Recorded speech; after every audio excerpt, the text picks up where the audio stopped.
अमावस्या और पूर्णिमा दो बहनों की कथा। पौराणिक कथा के अनुसार एक राजा और एक रानी थी। उनके दो लड़कियां और दो लड़के थे। लड़की का नाम पूर्णिमा और दूसरी लड़की का नाम अमावस्या था। पूर्णिमा घर का सारा काम करती थी और भगवान की पूजा पाठ करती थी और गाय की सेवा भी करती थी।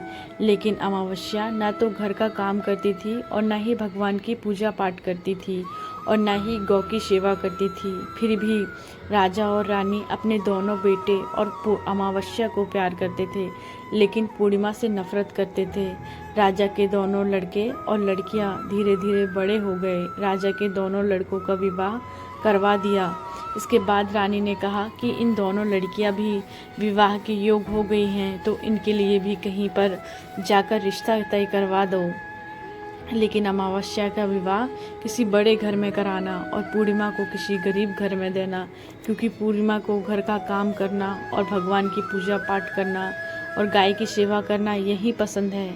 अब रानी ने राजा को दोनों बहनों का रिश्ता तय कराने के लिए भेज दिया।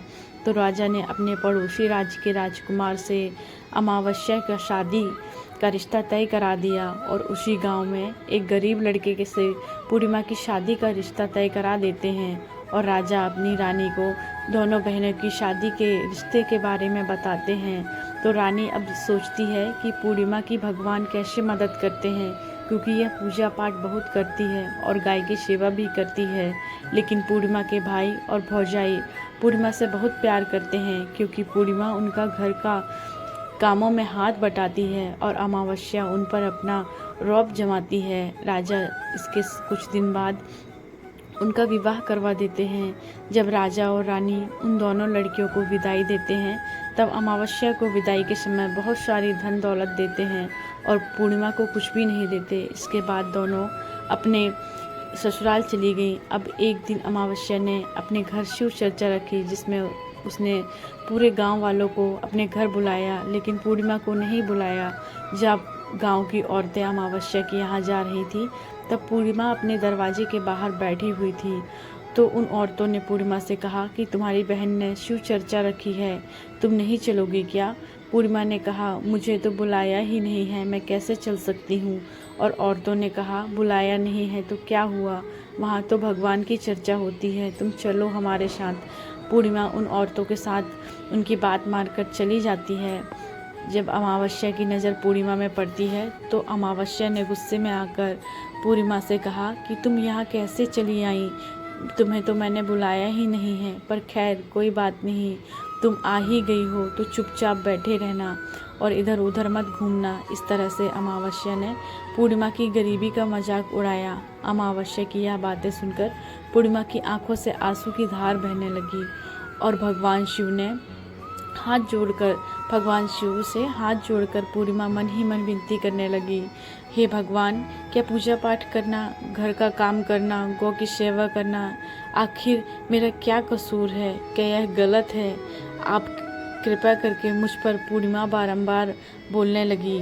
भगवान ने यही कहती रही। जितने में शिव चर्चा पूरी हो गई। अब अमावस्या भगवान का प्रसाद बांटने लगी। तब सबको भगवान का प्रसाद दिया, लेकिन पूर्णिमा को नहीं दिया। पूर्णिमा बिना प्रसाद के ही घर लौट गई। तो रास्ते में उसने सोचा कि बच्चे प्रसाद मांगेंगे तो मैं उन्हें क्या कहूँगी।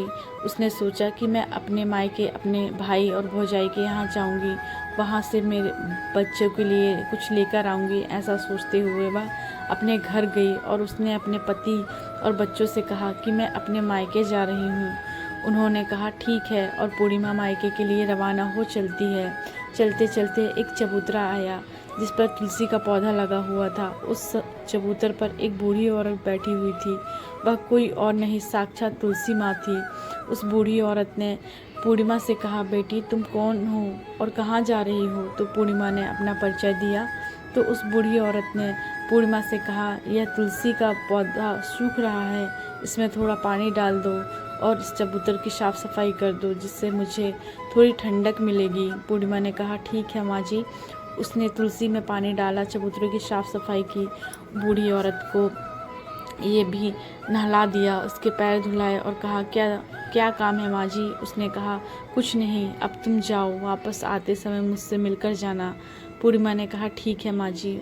बस वह वहाँ से रवाना हुई। चलते चलते आगे एक शिव मंदिर आया। वहाँ पे ही एक बूढ़ी बाबा मिले थे जो चबूतर पर बैठे हुए थे। वह कोई और नहीं, साक्षात भगवान महादेव थे। उन्होंने पूर्णिमा से कहा था, बेटी तुम कौन हो और कहाँ जा रही हो। पूर्णिमा ने अपना परिचय दिया और उस बूढ़े बाबा ने पूर्णिमा से कहा, इस चबूतरे और मंदिर की सफाई कर दो बेटी।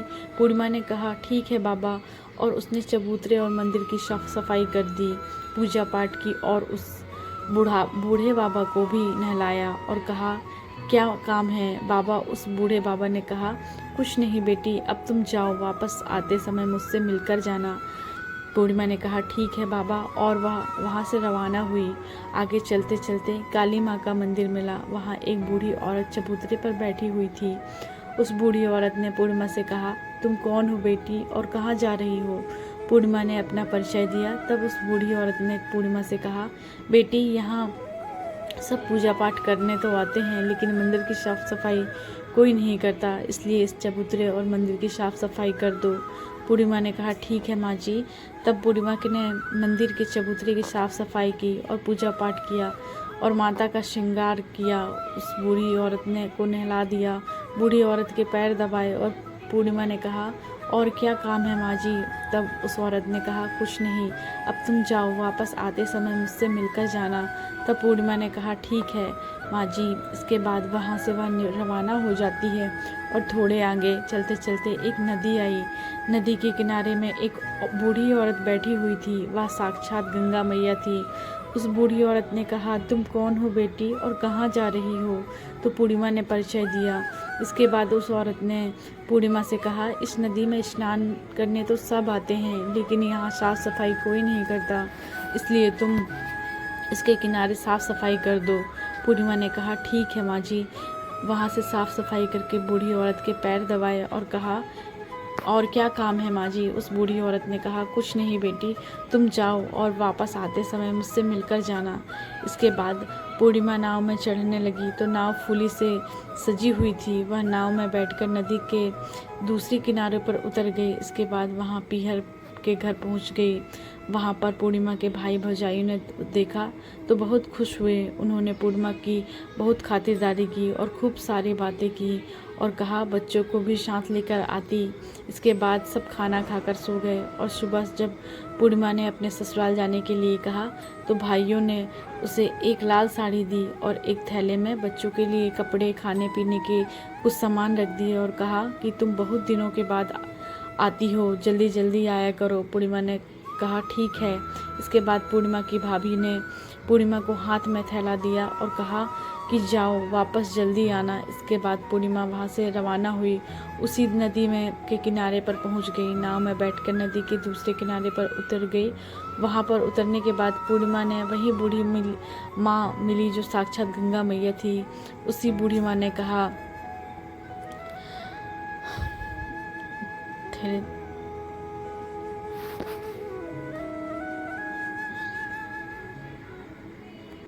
जो साक्षात गंगा जी थी।